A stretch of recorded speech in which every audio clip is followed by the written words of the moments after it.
Good morning. I am Neeru Sadotara from Guidance Counseling Cell, Government Girls High Secondary School, Basar, Kasaba. Welcome to all today's session. Today I am going to discuss very important topic of Guidance Counseling Cell activity, that is prevention of corporal punishment. For prevention of corporal punishment, everybody should know what is corporal punishment, impact of corporal punishment, and how can prevent corporal punishment. Which environment is suitable for prevention of corporal punishment? Let's start the discussion with the meaning of corporal punishment.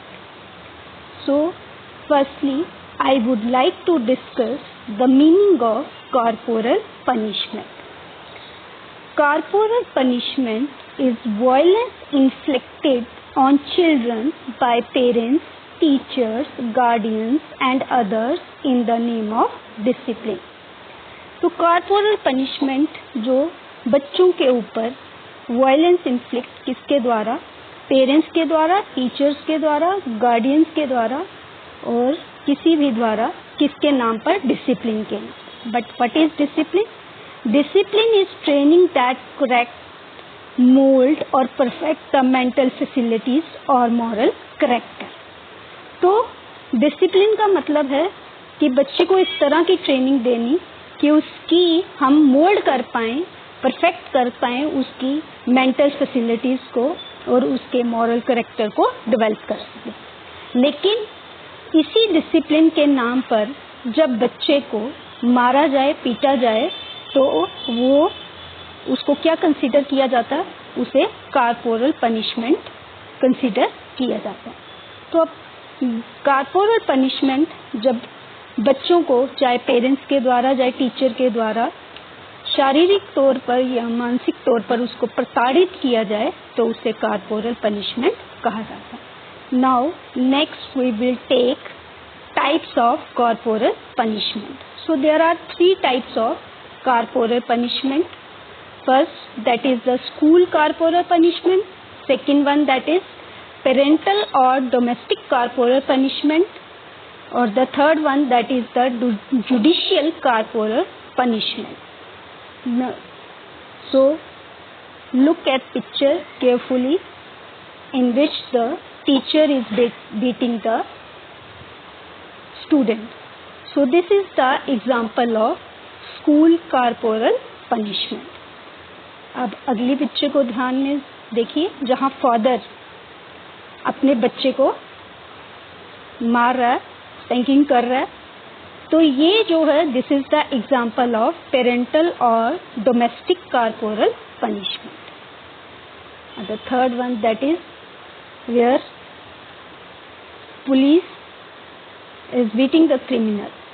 So this is the example of judiciary corporal punishment. Next we will discuss about the ways of corporal punishment. तो क्या तरीके रहते हैं जिससे जो है corporal punishment के. तो फर्स्ट बॉक्स में आप देखोगे वहाँ लिखा हुआ है स्लैपिंग. तो जब भी बच्चे को थप्पड़ मारे जाते हैं तो उसको हम किस में लेते हैं? कॉर्पोरल पनिशमेंट में. ठीक है. नेक्स्ट सर्कल में स्ट्राइकिंग. जब हम बच्चे पर प्रहार करते हैं, किसके द्वारा? बैम्बू कैन से, रॉड से, स्टिक से, रूलर से, स्ट्रैप से, क्लॉथ हैंगर से, तो वो भी क्या माना जाता है? Corporal punishment. अब स्टार में लिखा हुआ है माइल्ड चैस्टिसमेंट. जब हम बड़ी जोर से बच्चे के पकड़ के उसको झंझोड़ते हैं, उसकी आर्म को, शोल्डर को, तो this is also the another way of corporal punishment. Next one, that is spanking. कि जब भी बच्चे को उसके पीछे बैक पर मारा जाए जैसे एग्जाम्पल में आपने देखा भी होगा कि एक फादर अपने बेटे को लिटा के उसके पीछे उसको मार रहे हैं. This is the example of spanking. Next whipping, जिस तरह से कोड़े वगैरह लेके मारा जाता है. तो so these are the different ways of the corporal punishment. Now we will discuss about the effects of corporal punishment. तो क्या प्रभाव रहता है corporal punishment का? So first one, that is the direct physical harm. Corporal punishment kills thousands of children each year, injuries many more, and is the direct cause of many children's physical impairment. तो corporal punishment के द्वारा हर साल हम देखें तो जो लाखों बच्चे जो हैं मर जाते हैं, और यहाँ उनको इस तरह से लग जाती है जिससे उनको काफ़ी सारे फिजिकल डिसऑर्डर्स हो जाते हैं. जैसे सुनने की शक्ति चली जाती है, आँखों की शक्ति चली जाती है, या कुछ इस तरह से लग जाती है कि उनको उठने बैठने और चलने में भी प्रॉब्लम होती है. तो I would to quote one example. मैं गरोटा में पढ़ाती थी, वहाँ पर एक बच्चा जो था प्राइवेट स्कूल से हमारे पास 11th में आया, और वो काफ़ी बार मतलब कि छुट्टी लेता था. तो I had found out the cause कि क्यों ये बच्चा इतनी छुट्टी लेता है. तो वो बच्चा ट्रीटमेंट के लिए, अपनी आई के ट्रीटमेंट के लिए जो है अमृतसर वगैरह जाता था. तो उससे फिर मैंने पूछा कि किस तरह से ये तुम्हारी आंख पे इतनी लगी है, और वो तो उस बच्चे ने बताया कि वो पिछले स्कूल में पढ़ता था, तो वहाँ पर उसको उसके जो टीचर होंगे उन्होंने उसको छड़ी से मारा, और वो छड़ी जो है फिर वो गलती से उसकी आंख पे लग गई और उसको स्वेयर इंजरी हो गई आंख में. तो ये इस तरह से ये जो कॉर्पोरल पनिशमेंट है उससे उस बच्चे की जो है आई का विजन भी कम हो गया. धीरे धीरे ट्रीटमेंट लेने पर विजन तो थोड़ा सा क्लियर हुआ, लेकिन फिर भी अभी भी उसकी प्रॉपर जो फंक्शनिंग नहीं है उस आंख की. तो research in countries in all region attest of the severity of the physical violence which children experience in the name of discipline. तो अगर हम काफ़ी सारी रिसर्चेज हुई और उनमें अगर हम फाइंड सिवियर रूप में फिजिकल वायलेंस से जो बच्चों के ऊपर होती है, किसके नाम पर? डिसिप्लिन के नाम पर. तो ये था डायरेक्ट फिजिकल हार्म. अब जो हम नेक्स्ट लेंगे, increase aggression in the children. Aggression, बहुत ज़्यादा गुस्सा. The reason may include that aggression is a reflexive response to experiencing pain. That children, that violence is an appropriate method of getting what you want, and that children copy their parents' behavior. तो यहाँ पर बहुत ज़्यादा एक aggression जो है बच्चों का रिफ्लेक्सिव रिस्पॉन्स आता है जब उनको काफ़ी ज़्यादा वो एक्सपीरियंस हो जाता है, किसके मतलब उनको जो पेन और बहुत ज़्यादा दर्द जो उनको पनिशमेंट से, कॉर्पोरल पनिशमेंट से मिलता है, तो उसका जो बच्चों का वो स्टिमुलस इतना स्ट्रॉन्ग रहता है कि उस पर बच्चे का रिस्पॉन्स क्या, बहुत ज़्यादा गुस्सा. और बच्चे को लगता है कि गुस्सा एक ऐसा मेथड है जिससे हम किसी से भी अपनी बात मनवा सकते हैं, और ये सब वो जो है इमिटेट करते हैं किसके थ्रू? अपने पेरेंट्स के through. So children describe feeling aggressive after being physically punished. और जितना उनको फिजिकल पनिशमेंट, शारीरिक रूप में प्रताड़ना मिलती है, उससे ही मतलब दर्द मिलता है, उससे उनमें दिन ब दिन और एग्रेशन बढ़ता रहता है. तो ये कॉर्पोरल पनिशमेंट का एक और इफेक्ट बच्चों पर कि उनमें ज़्यादा गुस्सा, और फिर गुस्से को एक माध्यम बना लेना अपनी बात पूरा करने के. अब तीसरा जो है increased anti social behaviour. Corporal punishment has found to be a factor in behaviour such a bullying, lying, cheating, running away, truancy, school behavior problems and involvement in crime as a child and young adult. तो corporal punishment बड़ी बार बच्चों में इस behaviour को develop कर देती है, जैसे गालियां देना, गाली गलौज करना, झूठ बोलना, एग्जाम में चीटिंग करना, रनिंग अवे, भाग जाना, ट्रुएंसी प्ले करना, क्लासेस नहीं अटेंड करना, उन क्लासेस से खिसक जाना. तो ये जितना भी डेविएंट बिहेवियर है, बिहेवियर डिसऑर्डर है, बच्चों में आ जाता है और धीरे धीरे इनकी इन्वॉल्वमेंट पहले तो इन छोटी छोटी बातों में होती रहती है जो एंटी सोशल बिहेवियर से रिलेटेड है, फिर वो जो है छोटे छोटे जुर्म करना शुरू कर देते हैं as a child and young adult. और ये इसके लिए भी कौन रिस्पॉन्सिबल है, जो उनको ना समझकर उनको कॉर्पोरल पनिशमेंट दी जाती है. अब next one is also very important, that is mental harm and indirect physical harm. Corporal punishment is emotionally as well as physically painful and its links to poor mental health in childhood are clear. तो अगर हम देखें ये corporal punishment सिर्फ बच्चे को शारीरिक रूप पर ही दर्द नहीं देता, बल्कि इमोशनली भावात्मक रूप में भी उन पर बहुत प्रभाव डालता है, उनको दर्द देता है एंड इट और धीरे धीरे जो है उनकी मेंटल हेल्थ जो है वो पुअर होती जाती है और ये पुअर मेंटल हेल्थ उनकी चाइल्डहुड में ही दिखना शुरू हो जाती है. So corporal punishment is significantly associated with a decrease in children's mental health. तो धीरे धीरे उनकी जो एक अच्छी मेंटल हेल्थ को डिक्रीज करना शुरू कर देती है ये corporal punishment, including with behaviour disorders, anxiety disorders, depression, hopelessness. तो ये सारे जो हैं बिहेवियर डिसऑर्डर्स कॉमनली हम बच्चे में देख सकते हैं जिनमें पुअर मेंटल हेल्थ, जिनकी पुअर मेंटल हेल्थ होगी. और ये पुअर मेंटल हेल्थ बच्चे की किस कारण, कॉर्पोरल पनिशमेंट से बच्चा अपने लिए ही हीन भावना रखना शुरू कर देता है, एंजाइटी डिसऑर्डर आना शुरू हो जाते हैं, हर चीज से उम्मीद छोड़ना शुरू कर देता है और गहरे डिप्रेशन में जाना शुरू कर देता है.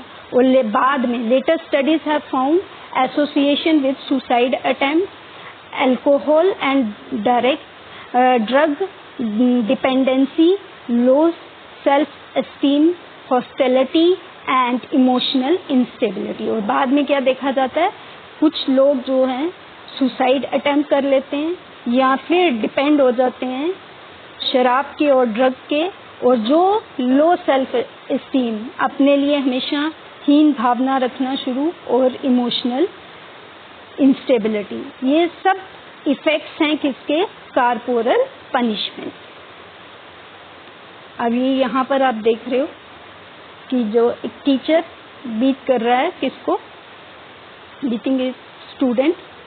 तो यहाँ पर भी आप देखो कि जब बच्चे को इतनी ज़्यादा जो है मार मिलती है तो एक टाइम पे आकर वो स्टबबॉर्न यानी जिद्दी हो जाता है और उस मार का असर भी खत्म होना शुरू हो जाता है. और जब हम उसको बोलते हैं हाथ निकाल तो फटाफट से आगे हाथ कर देता है.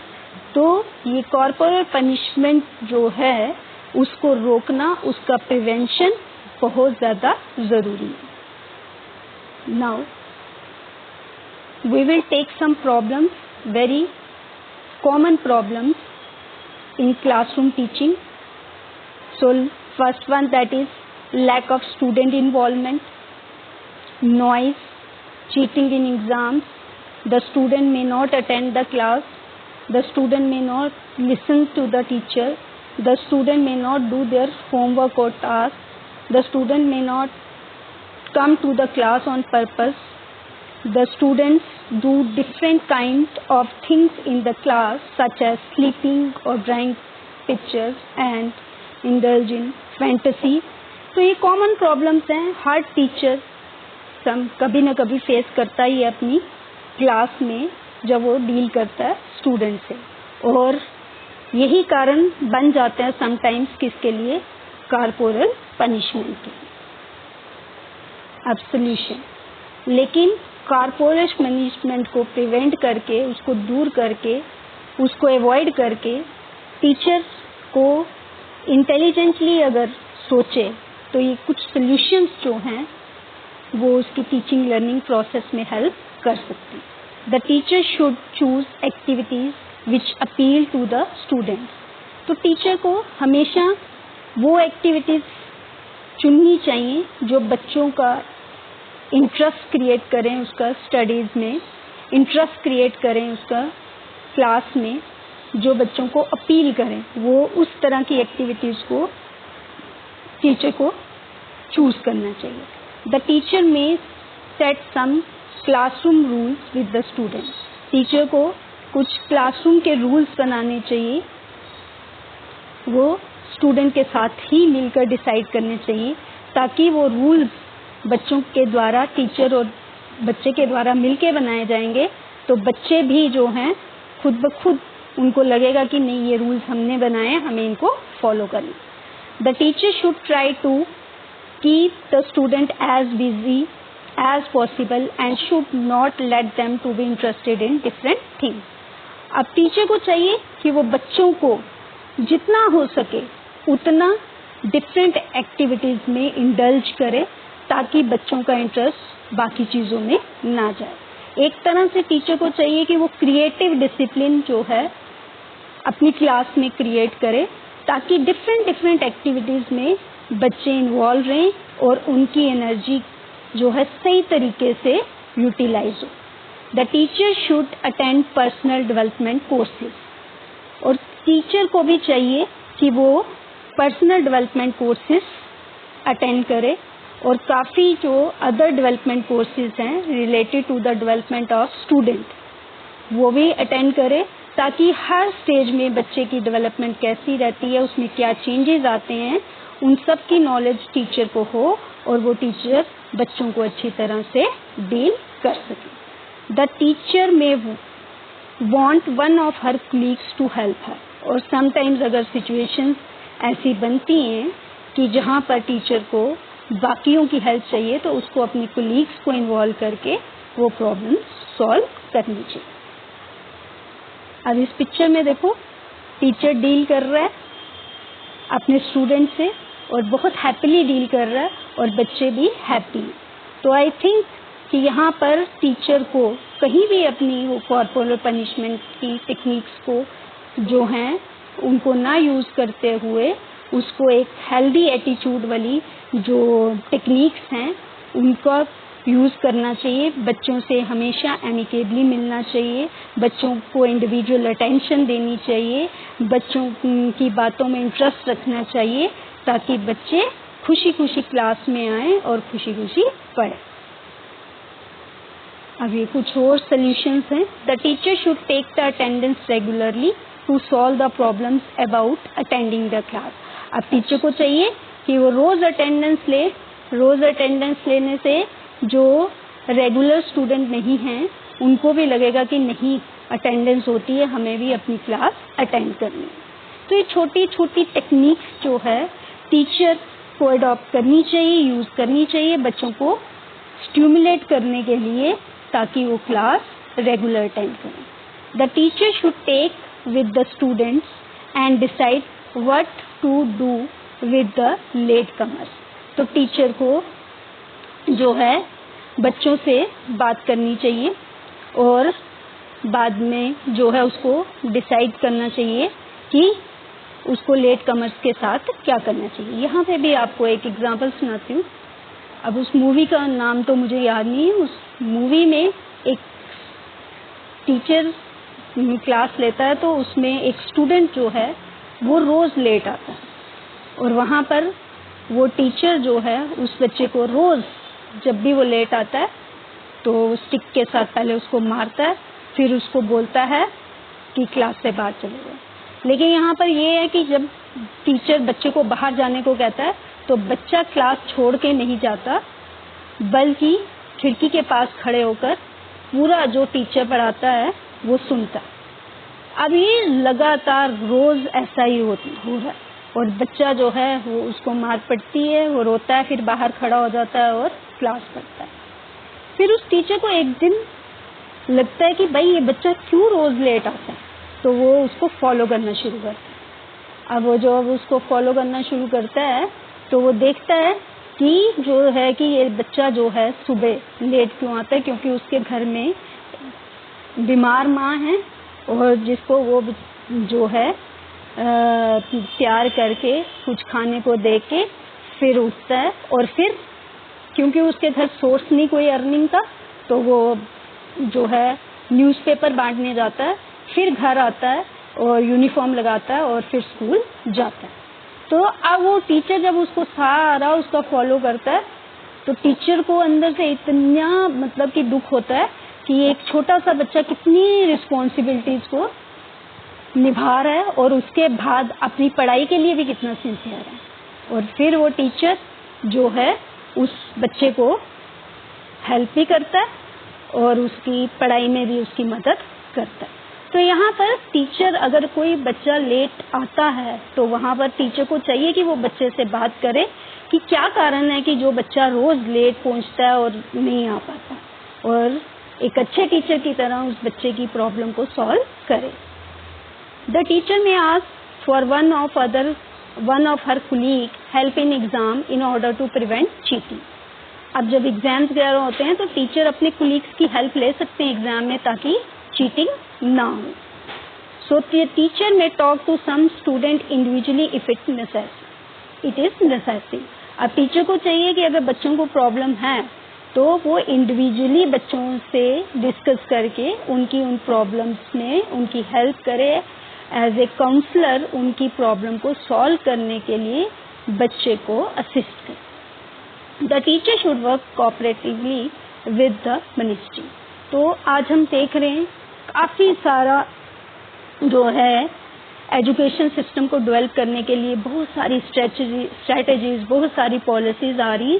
तो वहाँ पर टीचर को भी चाहिए वो कोऑपरेटिवली अपनी जो स्टेट मिनिस्ट्री, कंट्री की जो मिनिस्ट्री है उनके साथ हेल्प करे और उन स्ट्रेटजीज को डेवलप करने में अपनी कॉन्ट्रीब्यूशन दे। अब ये कुछ ऑल्टरनेटिव, ये सोल्यूशन, अब ये कुछ ऑल्टरनेटिव्स हैं कि जो हमें for change in the school and class environment, कि ताकि हम जो ट्रेडिशनल रिजिड क्लास इन्वायरमेंट है उसको चेंज करें और एक हेल्दी कंड्यूसिव क्लासरूम का और स्कूल का इन्वायरमेंट क्रिएट करें। Encourage programs that emphasize early diagnosis and intervention for school problems, including problems of staff and problems of students। तो हमें कुछ इस तरह के प्रोग्राम्स पर स्ट्रेस देना होगा जो हमारी हेल्प करें, हाँ, कि हम जो है स्टाफ की प्रॉब्लम, स्टूडेंट की प्रॉब्लम जो है उनको जल्दी ही डायग्नोज कर लें और उन प्रॉब्लम्स को सॉल्व करें। Next one, encourage program that emphasize values, school pride and personal responsibility and that support the mental health need of the children। अब हमें कुछ इस तरह के प्रोग्राम्स जो हैं डेलिब्रेटली प्लान करने पड़ेंगे जिनसे हम बच्चों में इम्बाइब कर सकें वैल्यूज़, उनमें सोशल प्राइड के लिए जो वैल्यूज़ हैं वो डेवलप कर सकें और उनकी जो पर्सनल रिस्पॉन्सिबिलिटी हैं उनको रियलाइज करा सकें। इस तरह से छोटे छोटे प्रोग्राम करेंगे तो ताकि बच्चे जो जहाँ रेकलेसनेस शो करते हैं, वो जो है समटाइम्स इंटरेस्ट नहीं दिखाते, तो वो दिखाना शुरू कर देंगे और एक तरह से ये जो उनकी मेंटल हेल्थ की नीड्स हैं बच्चों की, एक अच्छी मेंटल हेल्थ डेवलप करने में भी हेल्प करेगा। Monitor school and classroom environment continuously to facilitate early detection of the difficulties and facilitate proactive problem solving to address behavior difficult। तो हमें स्कूल इन्वायरमेंट जो है, क्लास इन्वायरमेंट कंटिन्यूसली इसको जो है मॉनिटर करना चाहिए और ऑब्जर्व करना चाहिए ताकि हम डिटेक्ट कर सकें जितनी भी डिफ़िकल्टीज़ हैं उनको टाइमली हम फैसिलिटेट कर सकें और जो है जितनी भी बिहेवियर डिफ़िकल्टीज़ हैं उनको रिमूव कर सकें।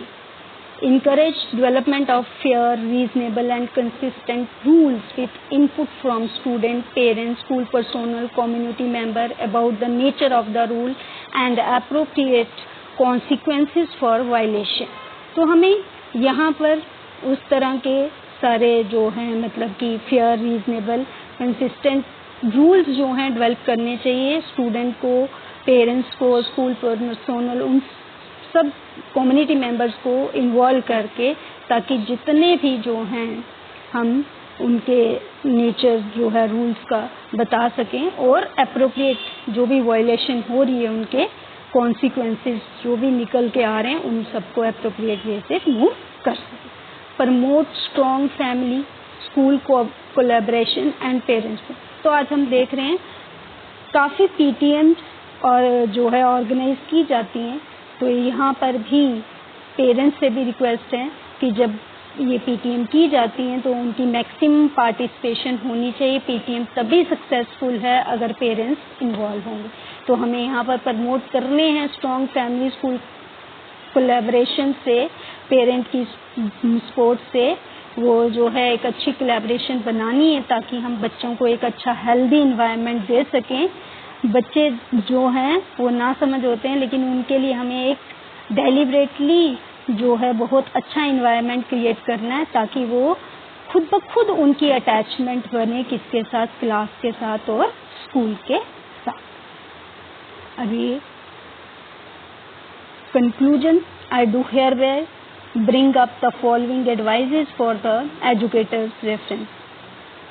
तो ये जो कॉर्पोरल पनिशमेंट को प्रिवेंट करने के लिए जो हमने अल्टरनेटिव सजेशंस भी डिस्कस करी और सॉल्यूशंस पे भी डिस्कस किया, ये सारे हमें हेल्प करेंगे कि हम वैसी हेल्दी स्ट्रेटजीज बनाएं जहां पर हमें कोई भी कहीं पर भी बच्चे को कॉर्पोरल पनिशमेंट नहीं देनी पड़े. तो अब ये कुछ कंक्लूजन्स हैं जो हमें ध्यान में रखने पड़ेंगे. Children who grow in an environment with love will learn to show gratitude in the future. तो ये तो पक्की बात है, हम जो बच्चे से चाहते हैं पहले हमें उसमें वो भरना पड़ेगा, वो उसको देना पड़ेगा. तो अगर हम चाहते हैं कि बच्चा जो है एक उसकी हेल्दी पर्सनैलिटी डेवलपमेंट हो, हेल्दी एटीट्यूड डेवलप हो, तो हमें उसे वैसा ही हेल्दी इन्वायरमेंट, हेल्दी जो है उसमें हेल्दी पर्सनैलिटी ट्रेट्स डेवलप हों, तो हमें वही इन्वायरमेंट उसको देना पड़ेगा ताकि उसमें वो जो है हेल्दी पर्सनैलिटी की डेवलपमेंट हो. तो अगर हम चाहते हैं कि ये जो बच्चे जो हैं कि उनमें वो शो करें ग्रेटिट्यूड इन द फ्यूचर, तो हमें children who grow in an environment with love, अगर हम उसको कंड्यूसिव, लविंग, फ्रेंडली एनवायरनमेंट देंगे तो डेफिनेटली जो है children will learn to show gratitude in the future. Children grow in an environment with tolerance will learn to show tolerance in the future. अब अगर हम बच्चे में चाहते हैं कि हाँ वो की सहन शक्ति हो बढ़े, तो हमें उनको उस तरह का एनवायरनमेंट देना पड़ेगा ताकि वो भी फ्यूचर में वो सहन शक्ति दिखा सके और काफ़ी सारी अपनी प्रॉब्लम्स को सॉल्व कर सके. Children who grow in an environment with practice of democratic discipline will learn liberalism in the future. तो जो बच्चा डेमोक्रेटिक डिसिप्लिन में, सोशल डिसिप्लिन में डेवलप होगा, तो वो हमेशा मतलब कि जो है लिबरलिज्म और डेमोक्रेटिक ट्रेट्स जो हैं, कोऑपरेशन, फेलो फीलिंग, वो उसमें खुद ब खुद डेवलप होंगे और वो हमें उसके आने वाले कल में भी दिखेंगे. Children will who grow in an environment with forgiveness will learn to show compassion in the future. तो बड़ी बार जो है हमें बच्चे को उनकी गलतियों पर जो है उनको क्षमा भी, फॉरगिव करना भी आना चाहिए ताकि उस फॉरगिवनेस से बच्चे भी ये सीखें कि हर बार जो है लड़ाई और झगड़ा करके ही प्रॉब्लम का सलूशन नहीं निकलता. बड़ी बार जो है फॉरगिव करके भी जो है हम प्रॉब्लम्स को सॉल्व कर सकते हैं और ये उनमें फ्यूचर में उनमें कंपैशन भी लाएगा. तो ये जो है काफ़ी सारी टेक्निक्स भी हमने डिस्कस की, काफ़ी सारे जो है सॉल्यूशंस भी डिस्कस किए, और हमें किस तरह का इन्वायरमेंट चाहिए बच्चों की हेल्दी डेवलपमेंट के लिए वो भी। तो ये सब हमारे को हेल्प करेंगे किसको, जो है कॉर्पोरल पनिशमेंट को प्रिवेंट करने के लिए। अब आप ये देखो, यहाँ पे टीचर जो है हैप्पीली बच्चों से डील कर रहा है, तो बच्चे भी जो हैं हैप्पीली जो है उसमें लर्निंग टीचिंग लर्निंग प्रोसेस में इन्वॉल्व हो रहे हैं। तो हमारे पास स्टूडेंट्स कोई भेड़ बकरियां नहीं हैं जिनको हमें छड़ियों से चारना है। हमारे पास बच्चे आते हैं डिफरेंट बिहेवियर्स के, उनके डिफरेंट बिहेवियर को समझकर हमें उनकी एबिलिटीज़, उनके एटीट्यूड, उनके एप्टीट्यूड के अकॉर्डिंग जो है एक हेल्दी टीचिंग लर्निंग इन्वायरमेंट देना है, ताकि बच्चे जो हैं का वो इन्वायरमेंट, हेल्दी इन्वायरमेंट उनको अपील करे, और बच्चे जो हैं ज़्यादा से ज़्यादा अपना जो है क्लासरूम एक्टिविटीज़ में इन्वॉल्व हों। और ये एक पेज मैंने डेलिब्रेटली छोड़ा है कि ताकि ये स्टिमुलेट करे आपकी थिंकिंग को, और आप कॉर्पोरल पनिशमेंट को रोक के उसका सहारा ना लेके जो है meaningful creative strategies, creative discipline बच्चों के लिए क्रिएट करें, जो उनकी ऑल राउंड डेवलपमेंट के लिए हेल्पफुल हो, उनकी गुड मेंटल हेल्थ को जो है डेवलप करे, और वो आसानी से जो है अपनी लाइफ में अपनी एडजस्टमेंट बना सके। Thank you.